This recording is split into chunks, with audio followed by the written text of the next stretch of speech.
Bonjour et bienvenue sur ma chaîne Manaté, la chaîne du bien-être et de la détente. Maintenant que vous êtes installé dans un endroit calme, où vous vous sentez bien, prenez le temps, prenez tout votre temps pour trouver une position juste et bien pour vous. Et observez, ressentez ce qui se passe. Vous pouvez fermer les yeux si vous le souhaitez et vous vous sentez déjà plus calme, plus détendu. Concentrez-vous sur votre respiration. Vous ne devez pas essayer de la changer ou de la contrôler. Elle doit être naturelle. Laissez faire et observez l'air qui entre et qui sort de votre corps. Suivez le parcours de ce voyage intérieur. Surtout, ne changez rien, ne forcez rien. Vivez le moment présent. Concentrez-vous sur votre respiration au niveau du thorax. Vous ressentez les mouvements de votre cage thoracique qui s'élargit lorsque vous inspirez et qui se contracte lorsque vous expirez. L'essentiel est de maintenir votre conscience sur l'observation du flux d'air qui entre et qui sort de votre corps. Concentrez-vous sur votre respiration.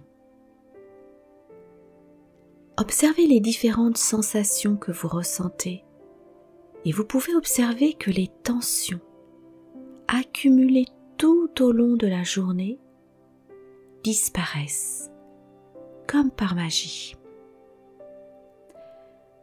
Vous n'avez plus rien à faire, si ce n'est vous concentrer sur ma voix en écoutant ce très joli conte d'Andersen, La fée du sureau. Il y avait une fois un petit garçon enrhumé. Il avait eu les pieds mouillés. Où ça? Nul n'aurait su le dire, le temps étant tout à fait au sec. Sa mère le déshabilla, le mit au lit et apporta la bouilloire pour lui faire une bonne tasse de tisane de sureau. Cela réchauffe. Au même instant, la porte s'ouvrit et le vieux monsieur, si amusant, qui habitait tout en haut de la maison, entra. Il vivait tout seul, n'ayant ni femme ni enfant, mais il adorait tous les enfants et savait raconter tant de contes et d'histoires pour leur faire plaisir. « Bois ta tisane, » dit la mère, « et peut-être monsieur te dira-t-il un conte. »« Si seulement j'en connaissais un nouveau, » dit le vieux monsieur en souriant doucement. « Mais où donc le petit s'est-il mouillé les pieds? »« Ah, ça, dit la mère, je me le demande. »« Est-ce que vous me direz un conte ?» demanda le petit garçon. « Bien sûr, mais il faut d'abord que je sache exactement la profondeur de l'eau du caniveau de la petite rue que tu prends pour aller à l'école. L'eau monte juste à la moitié des tiges de mes bottes, si je passe à l'endroit le plus profond. Eh bien voilà où nous avons eu les pieds mouillés, dit le vieux monsieur. Je te dois un conte et je n'en sais pas plus. Vous pouvez en inventer un immédiatement. Maman dit que tout ce que vous regardez, vous pouvez en faire un conte et que de tout ce que vous touchez peut sortir une histoire. Mais ces contes et ces histoires ne valent rien. Les vrais doivent naître tout seuls et me frapper le front en disant « Me voilà !» « Est-ce que ça va frapper bientôt ?» demanda le petit garçon. La maman se mit à rire. Elle jeta quelques feuilles de sureau dans la théière et versa l'eau bouillante dessus. « Racontez, racontez !» Avec plaisir, si un conte venait tout seul, mais il est souvent capricieux et n'arrive que lorsque ça lui chante. « Stop ! s'écria-t-il tout d'un coup. En voilà un. Attention, il est là, sur la théière. Le petit garçon tourna les yeux vers la théière. Le couvercle se soulevait de plus en plus et des fleurs en jaillissaient, fraîches et si blanches. De longues feuilles vertes sortaient même par le bec. Cela devenait un ravissant buisson de sureau. Tout un arbre bientôt qui envahissait le lit en repoussant les rideaux. Que de fleurs! Quel parfum! Et au milieu de l'arbre, une charmante vieille dame était assise. Elle portait une drôle de robe toute verte, parsemée de grandes fleurs blanches. On ne voyait pas tout de suite si cette robe était faite d'une étoffe ou de verdure et de fleurs vivantes. « Comment s'appelle-t-elle, cette dame ?» demanda le petit garçon. « Oh, bien sûr, les Romains et les Grecs auraient dit que c'était une dryade. Mais nous ne connaissons plus tout ça. Ici, à Nibodère, on l'appelle la fée du sureau. Regarde-la bien et écoute-moi. Il y a à Nibodère un arbre tout fleuri, pareil à celui-ci. Il a poussé dans le coin d'une petite ferme très pauvre. Sous son ombrage, par une belle après-midi de soleil, deux bons vieux, un vieux marin et sa vieille épouse étaient assis. Arrière-grands-parents déjà, ils devaient bientôt célébrer leurs noces d'or, mais ne savaient pas au juste à quelle date. La fée du sureau, assise dans l'arbre, avait l'air de rire. Je connais bien, moi, la date des noces d'or. Mais eux ne l'entendaient pas. Ils parlaient des jours anciens. « Te souviens-tu, disait le vieux marin, du temps que nous étions petits, nous courions et nous jouions justement dans cette même cour où nous sommes assis. Et nous piquions des baguettes dans la terre pour faire un jardin. Bien sûr, je me rappelle, répondit sa femme.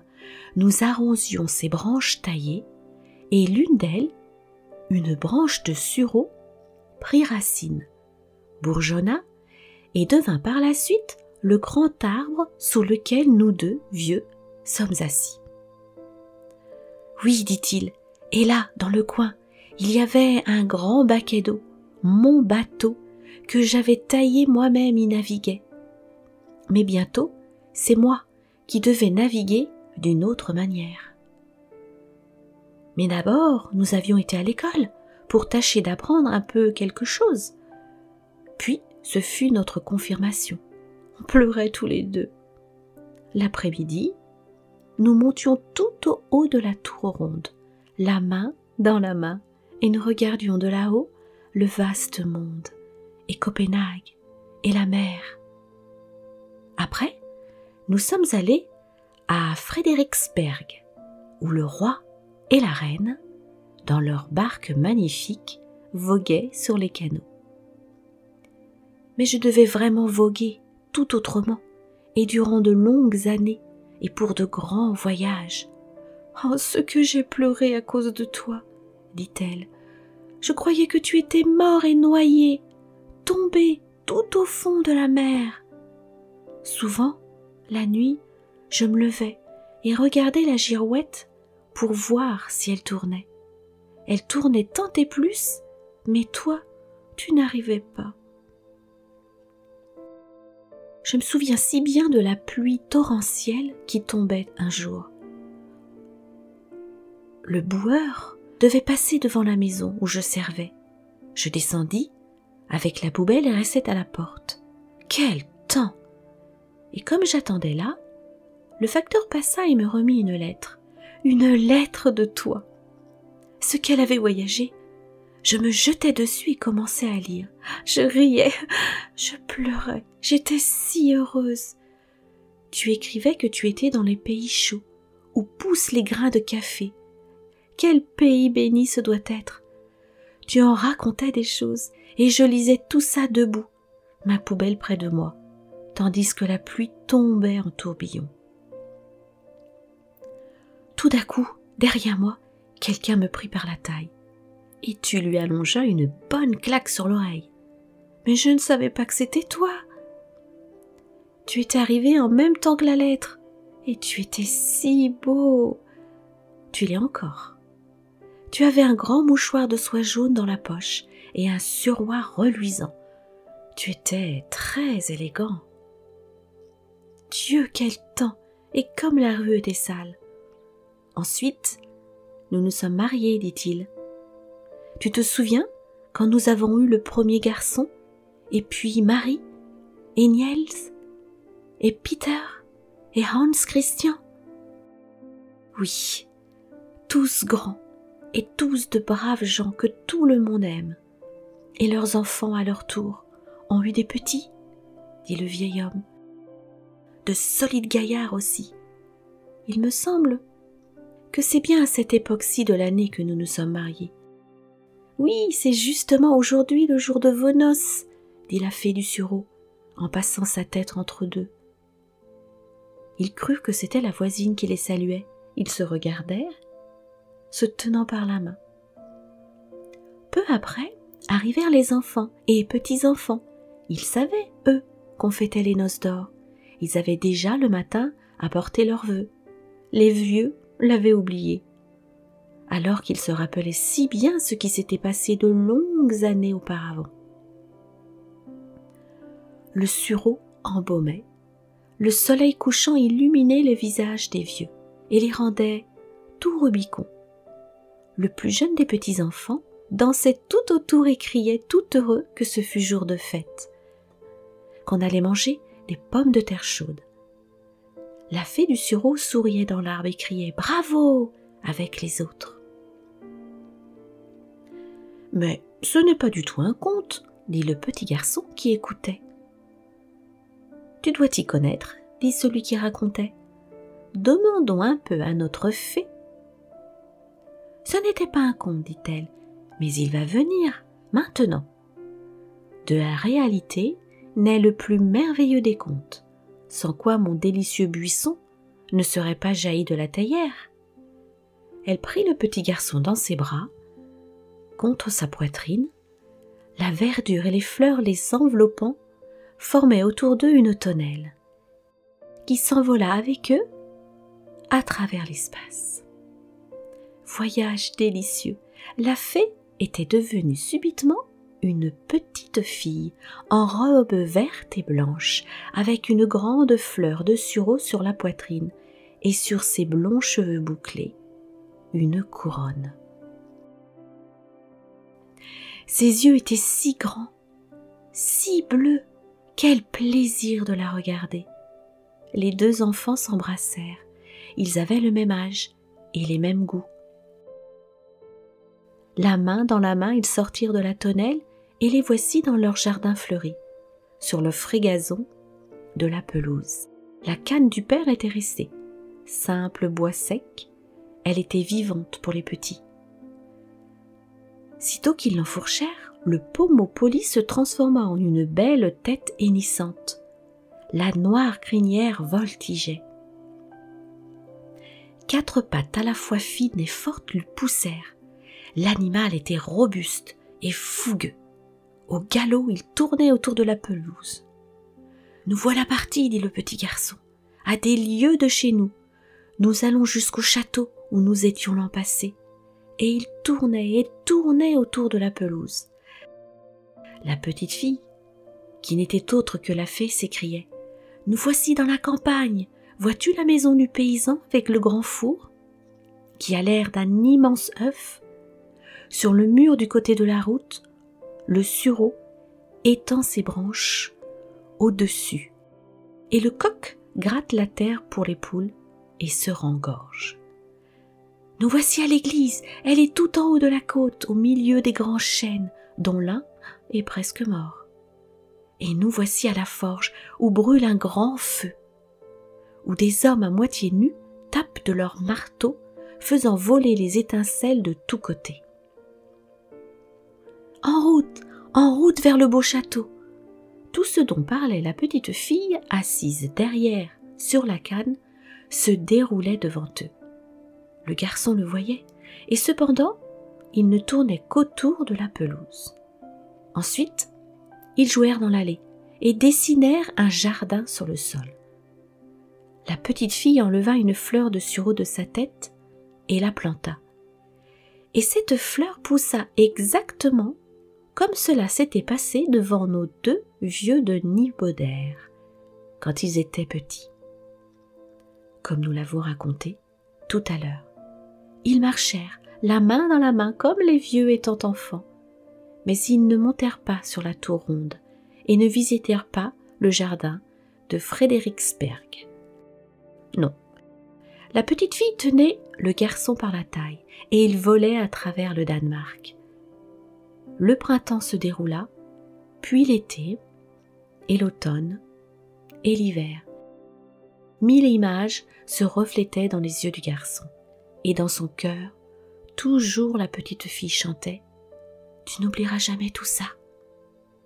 Le sureau, tout au long du voyage, embaumait si exquisément. Le garçon sentait bien les roses et la fraîcheur des hêtres, mais le parfum du sureau était bien plus ensorcelant, car ses fleurs reposaient sur le cœur de la petite fille. Et dans la course, la tête du garçon se tournait souvent vers elle. « Comme c'est beau, ici, au printemps, dit la petite fille, tandis qu'il passait, dans la forêt de hêtres, aux bourgeons nouvellement éclos.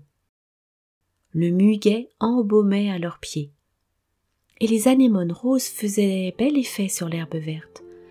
Ah, si c'était toujours le printemps, dans l'odorante forêt de hêtres danoise. Comme c'est beau ici en été, dit-elle, tandis qu'à toute allure, il passait devant les vieux châteaux du Moyen-Âge, où les murs rouges et les pignons crénelés se reflétaient dans les fossés, où les cygnes nageaient et levaient la tête vers les allées ombreuses et fraîches. Les blés ondulaient comme une mer dans la plaine. Les fossés étaient pleins de fleurs rouges et jaunes et les haies de houblon sauvage et de liserons, et le doux parfum des meules de foin flottait sur les prés.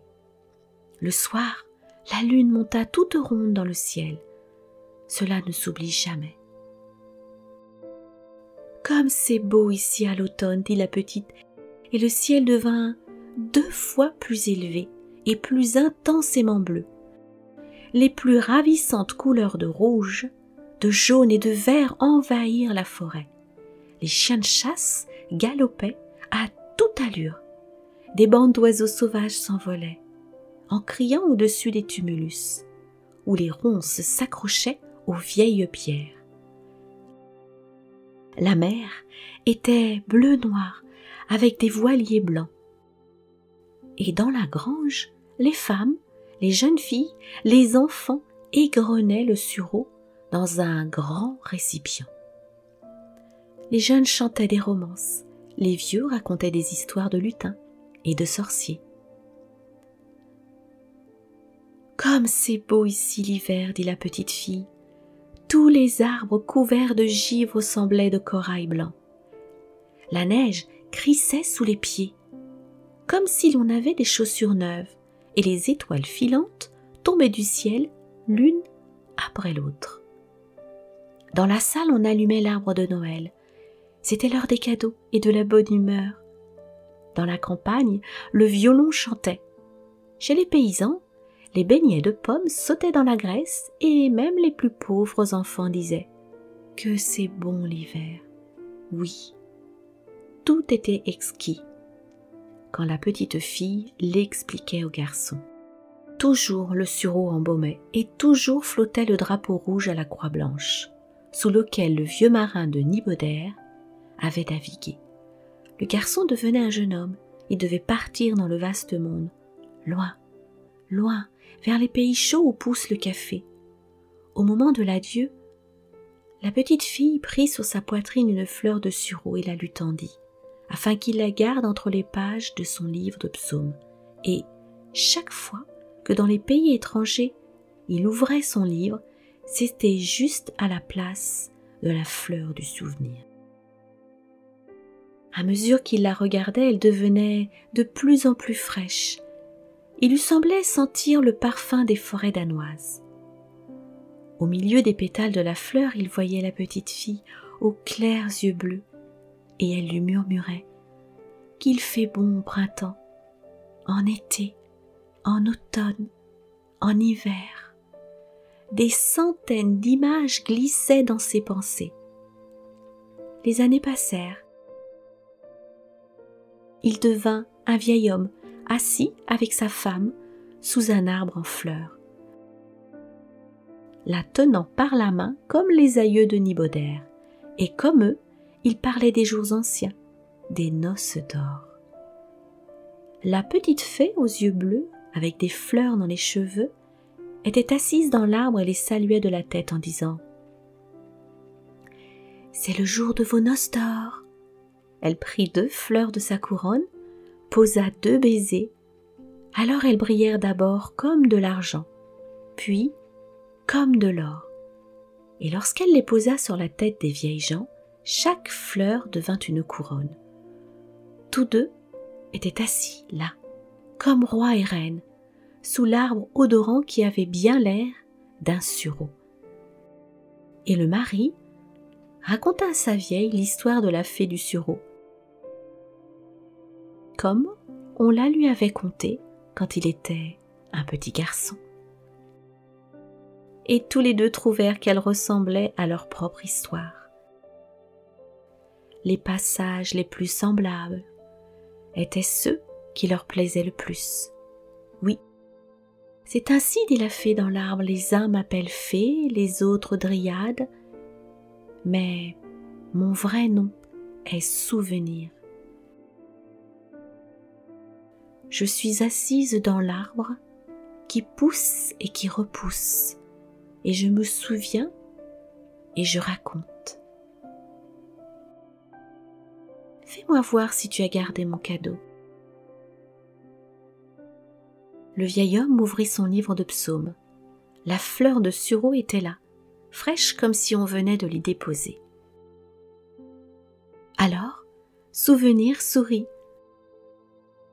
Les 2 vieux, avec leur couronne d'or sur la tête, assis dans la lueur rouge du soleil couchant, fermèrent les yeux et l'histoire est finie. Le petit garçon dans son lit ne savait pas s'il avait dormi ou s'il avait entendu un conte. La théière était là, sur la table, mais aucun sureau n'en jaillissait, et le vieux monsieur qui avait raconté l'histoire allait justement s'en aller. « Comme c'était joli, maman, » dit le petit garçon. « J'ai été dans les pays chauds. »« Oui, ça, je veux bien le croire, » dit la mère. « Quand on a dans le corps 2 tasses de tisane de sureau brûlante, on doit bien se sentir dans les pays chauds. » Elle remonta bien les couvertures pour qu'ils ne se refroidissent plus. « Tu as sûrement dormi, pendant que je me disputais avec le monsieur pour savoir si c'était un conte ou une histoire. » « Où est la fée du sureau ?» demanda l'enfant. « Elle est là, sur la théière, dit la mère. Eh bien, qu'elle y reste. Mon histoire est maintenant terminée. Je vais vous laisser dormir. Demain matin, vous vous réveillerez en pleine forme, heureuse de toutes les petites choses de la vie, même minimes, qui procurent de la joie et du bonheur. Très belle nuit à vous. N'oubliez pas de vous abonner, de cliquer sur le pouce bleu afin de m'aider à poursuivre cette aventure avec vous. Namasté.